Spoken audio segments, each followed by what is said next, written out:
Here's a movie that would break your heart if you let it. Genre: romantic drama, tragedy. Think sweeping, atmospheric, Emotionally charged. like Atonement, The Notebook, or Revolutionary Road. When a resilient war widow and a cynical journalist fall into an intoxicating romance in post-World War II London, their love is tested by buried lies, societal expectations, and a scandalous secret that threatens to destroy them both. Main characters: Evelyn Hart, 29.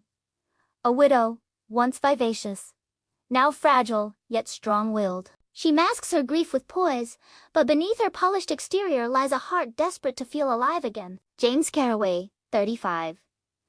A hard-drinking journalist with a sharp wit and a haunted soul. He believes in truth at all costs, but has long since stopped believing in love. Thomas Hart, 34. Evelyn's presumed dead husband, a decorated RAF pilot. His return mid-story ignites the devastating twist. Lady Marigold, 50s. Evelyn's domineering mother-in-law, Who sees Evelyn as both a burden and a pawn in maintaining the Hart family's respectability. Sparks in the rubble. London, 1946. The city still wears its scars.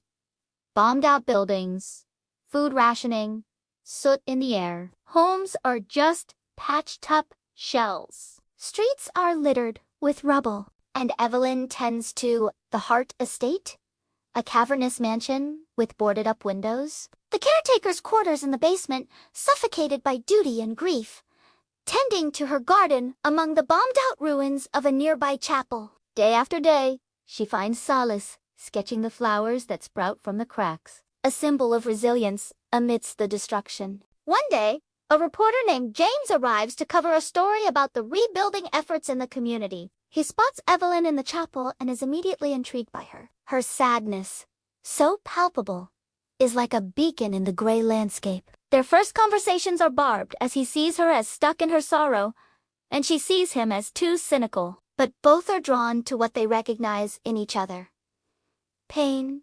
Then one evening, a rainstorm forces them into the shelter of the bombed chapel. There, amidst the ruins, Evelyn laughs for the first time in years. The spark between them is undeniable. They share a kiss in the rain, and we realize this place, this moment, was always meant to bring them together. This is the romantic hook. As days turn into weeks, their affair deepens. Stolen nights in smoky jazz clubs, secret picnics on the Thames embankment, whispered confessions under skies rationed with darkness and hope. Evelyn's heart reawakens, beating to a rhythm it had long forgotten. James begins to believe in love again, inspired by the woman who dares to dream of a future when all around her see only ruins. Evelyn and James find solace in their love, but the shadow of scandal looms large over their romance. Evelyn's mother-in-law, Lady Marigold, warns her the Hart name has survived bombs. It will not survive scandal. Evelyn realizes that continuing this affair without Thomas could ruin her reputation forever. But she can't help how she feels. Dramatic midpoint twist.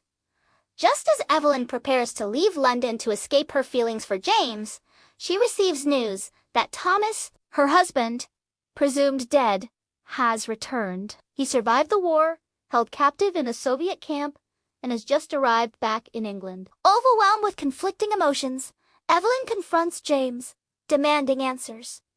"You never told me." James admits he didn't know until that morning. But seeing Thomas stirs something dark in Evelyn. She lashes out at James, realizing she may have been in love with the idea of her husband's heroism rather than the man himself. Evelyn goes to confront Thomas, who is broken, bitter, clinging to her as the last reminder of who he was. But the more time she spends with him, the more she shuns him. Evelyn is torn. On one side is Thomas, a shell of the man she married, broken by his experiences, desperate for her love and understanding. And on the other side is James, who embodies everything Thomas isn't.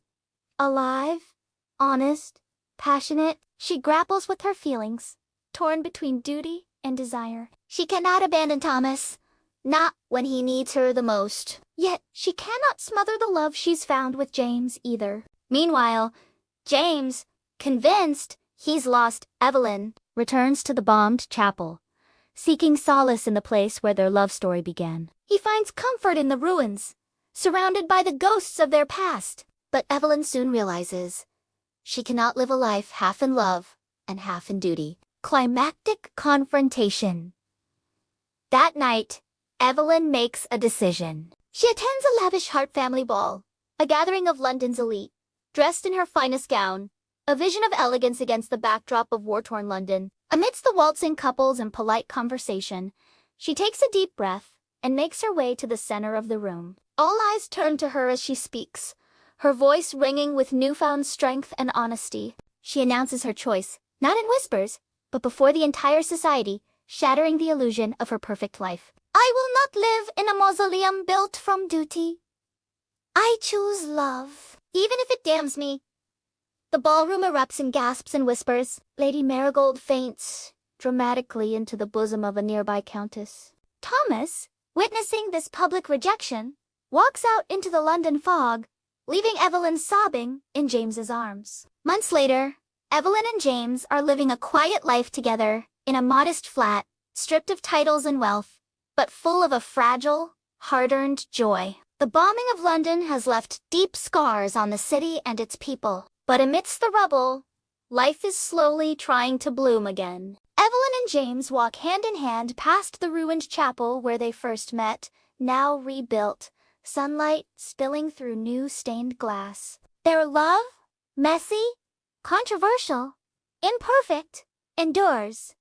Love versus duty. Rebuilding after devastation, both personal and societal.